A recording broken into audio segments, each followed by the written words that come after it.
Tennessee Valley Railroad Museum Memories Part 2. So after 2018, after going down to the Tennessee Valley Railroad Museum 3 times for the Laro Productions Charter, which resulted in 3 videos from the museum, one of 6:30 on the Missionary Ridge, 2 from the charter, and 3 in the fall, 2 of 4501 solely leading the Somerville Steam Special, and 1 that was a doubleheader, which I chased with my good friend, the New to Rail fan. In the early drafts for 2019, I really was not counting on returning to my favorite railroad museum. I figured, you know what, with the amount of times I had seen it within a year, it was time to give the place a break. So it didn't become uninteresting to me. But in lieu of saying that, I eventually kind of sold myself on a plan until May of going down there for the weekend after my birthday to chase the last doubleheader of the year.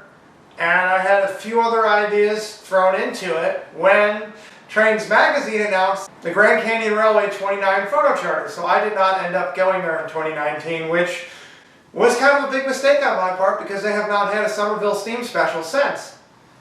So in 2020, it was already on my calendar. I wanted to try and get down there a few times. I wasn't originally sold on the charter that was supposed to happen with 6:30, even though I knew a few friends that were going to be attending it, but I wanted to at least chase 2 double-headed Somerville specials.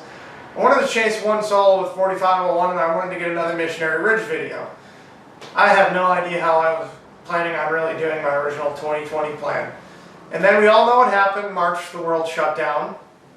Pretty much all my plans went in the trash. Had a little bit of a life realization about where I was at in life and where I needed to be in the process of selling my grandparents' house, and that is what led me to the end of May. A few things happened, and it was just, I needed to get away. And that is when the world kind of started slowly reopening here in the States. It was pushed back many different times, but on the first weekend of June 2020, the Tennessee Valley Railroad Museum officially had trains for the first time since March of 2020. And who led the Missionary Ridge Special? None other than the famed Southern 4501. Now, originally, it is my understanding the 4501 was supposed to pull the steam specials in March on the Missionary Ridge because 6:30 went down for her 5-year inspection. So, not really sure on how to do it, not really sure on my works travel plan at that time. I decided to spend 2 weekends there. And when I say 2 weekends, I decided to spend 2 Saturdays there. It takes close to 12 hours from where I live to drive down there. I got, both weekends driving down there, I got literally an hour of sleep. My first weekend, I wasn't planning on staying at any hotels. Masked up, I made it down there at about 8 o'clock in the morning to catch the ferry move. And I literally had seconds to set up as there was the 4501 crossing the Tunnel Street Boulevard. I had shot ideas that I wanted to try, and this was my first time shooting the Missionary Ridge with a point-and-shoot camera and with my new 1080p camera. At that point, I really wasn't expecting to go back out traveling because no one really knew what was going to happen. There were a few photo charters in the fall I was hoping to attend, but yeah. So, the 4501 had just received a coat of paint, and she looked fantastic. And that Saturday, I went for shots, the more basic shots, before hiking into one shot, before discovering one of my favorite locations on the line. And in reality, if I could redo this over again, I wish I would have found a reason to take a vacation day Monday, but I didn't want my work to find out. Because again, I didn't know what their policy was, even though I stayed away from everyone and was literally living within the rental truck. And I did pretty much that entire weekend minus 1 hotel stay, I did stay in a rental truck. Wore my mask the whole time. I caught her entering Grand Junction. I didn't like my tunnel shot the first weekend, but I made up for it the second weekend because I guess I just wasn't paying attention to the virtual rail cam when she departed. But finally getting the shot from the other side of the tunnel made it worth it. So the next weekend, I made the same trek, except this time I decided to get hotels because yes, I am absolutely insane. I drove down, stayed at a hotel at semi-halfway point like I did the weekend prior, got an hour, 2 hours of sleep, made my way there, hiked into a spot that I eyed up, and this was one of the last videos I actually shot with my 1080p camera and my old iPhone, which I'm not going to lie, did actually record some decent videos, and for screenshot purposes it came out okay. The second weekend I liked better. I was more adventurous, I hiked into more of those spots. And the shots really came out fantastic. I discovered my favorite spot on the line, one of the curves that you really have to hike into. And I walked away that weekend with a little bit of optimism. I was literally preparing within the next few weeks of moving. Everything was crazy. There was a personal situation I won't go into. My whole life was changing, and that was literally the last adventure I had before we pretty much moved out of my childhood house. Well, I stayed there for 2 weeks. Afterwards, while stuff was being done to it. And it was the adventure I needed in the middle of a dark year. After that, my state started instituting travel advisories to states that were starting to see a surge in COVID again because of reopenings, and unfortunately Tennessee was on that list pretty quickly. And I did not make my way back down to Tennessee again for the rest of the year. I was kind of planning in the fall to catch one of the Chickamauga trips, and I kind of wish I would have done that because those to date were the last excursions on the CNC line, and some of the videos I've seen from a few of my friends were fantastic. Now when I went there in 2020, I didn't see any of my friends. But at the end of 2020, as a vaccine was readily available, and going into 2021 as travel advisories were listed, I said, you know what? I'm making my way back down to the Tennessee Valley Railroad Museum. And in my first big adventure since 2019, as soon as I found out that 630 was going to be returning in March, I planned to go the second weekend of operations. And I decided to make a whole adventure out of it. There was a museum about 2 hours away in a suburb of Atlanta, the Southeastern Railway Museum, that I really wanted to go to, and it was on my list for a while because it includes the Savannah and Atlanta 750. And it also the Atlanta and West Point 290, and I knew they had some other cool, unique locomotives in their collection. Then the Nuga Rail fan told me about the Southeastern Civil War Museum, I believe that's what it's called, which had the General, which was one of the locomotives in the Great Locomotive Chase. Now when I was in high school, we played a musical piece called The Great Locomotive Chase. It was probably my favorite piece in band, not because it was about trains. As a baritone player and former tuba player, we actually got the melody in the song, so it was really one of the more interesting songs to play. So I made a 4-day weekend out of it. Again, I decided to drive an insane amount the first night. This time I actually got 3 hours of sleep. I don't recommend doing that, kids. And then I drove the rest of the way to the suburbs of Atlanta. I first stopped the Southeastern Civil War Museum. It was a Smithsonian affiliate museum. It had a tank engine from the Roger Locomotive Works, and it had the chassis of a steam locomotive that was never completed.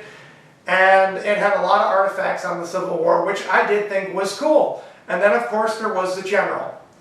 After that, I got lunch. Then I went straight to the Southeastern Railway Museum. I enjoyed my time at both museums. The Southeastern Railway Museum, they had a Southern E unit. They had a CSX diesel that was recently donated, and I cannot remember what its former line was. They had a Heisler. It reminded me of a transportation museum, and it also kind of gave me Fort Wayne Railroad Historical Society vibes. Building it as in really reminds me of the Fort Wayne Railroad Historical Society. They had model railroad collection. While the 290 was not on display, they had her number plate and they had one of the headlights. They had a few locomotives, a few coaches, but the big thing to me was the Savannah and Atlanta 750. I was not expecting this thing to be that impressive. I knew she was tiny for Pacific, but holy cow, I really was impressed with the way how she looked. Outside they had the General 2, which was one of the famed locomotives from the Louisiana Eastern Railroad, which also had the 425 Wilmington and Western 98.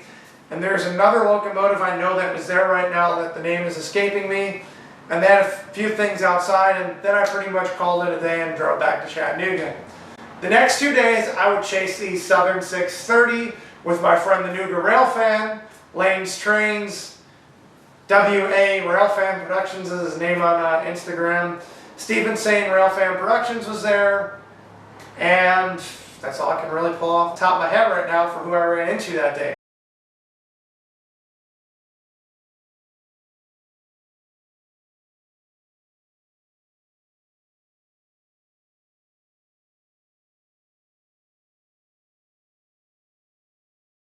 What up there, Christian here. In just literally 4 hours, I will be hitting the road for my first big adventure since 2019.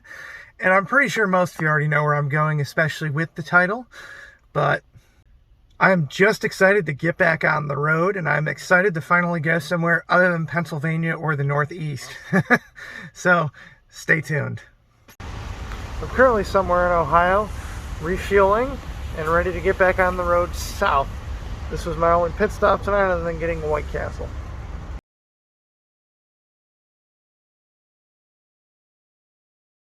It's about 1:50 in the morning. I'm tired as all hell, and I have just made it to my first hotel, where I will pretty much be getting a cat nap or something like that, because I do want to get to 2 museums tomorrow. So if you stay tuned, you'll see what we're up to. Christian here, and I'm currently at the Southeastern Railroad Museum, or Railway Museum, in Duluth, Georgia. And what steam engine do you think I really wanted to see here? And she looks great in person.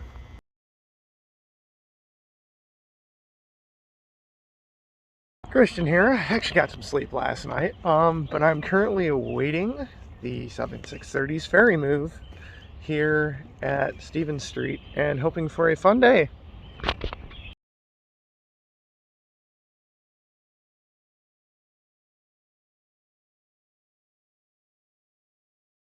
We're waiting for 6:30. They're running behind today if you're out chasing, and I found these two. We're hobos and we needed a ride, you know? Yeah. Lane just made like a pretty cool Instagram story, but he's being about posting it. Calling it again. Calling him out on the spot, right? Yep. We're here at the Tennessee Valley Railroad Museum, and over here, oh, I can't zoom in on my phone. Over there is the Nuga Railfan. Hi. Over here is whatever your name is. And we're waiting on 4501. No. We're waiting on 4501. No, you're not. What about 610? Look, we're getting more booking west of 611, going into Missionary Ridge Tunnel, Missionary Ridge style. I thought we were seeing the 4014.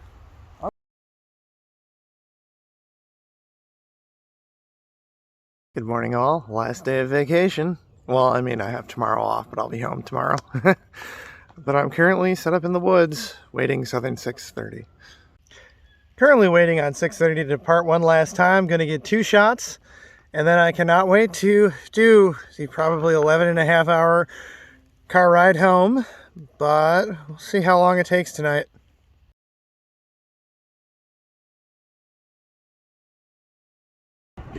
It is freezing. I'm currently back in Ohio. I literally drove 7 hours straight. I shaved off about a half hour on my ride home, but I'm freezing. I'm getting coffee and going to drive the rest of the way. Forgot to do this. I made it home safely. I made it home in I made it exactly 10 hours and 54 minutes. Hold on, let me just do this to get the light on. It was a great weekend. Can't wait to edit up all the videos for you all. More importantly, can't wait to run inside and go to bed. But I did just want to real quickly thank the Nuga Railfan, Lane's Trains, WA Railfan Sub, and Steve Insane Railfan Productions for a fun weekend. It was great running into everyone.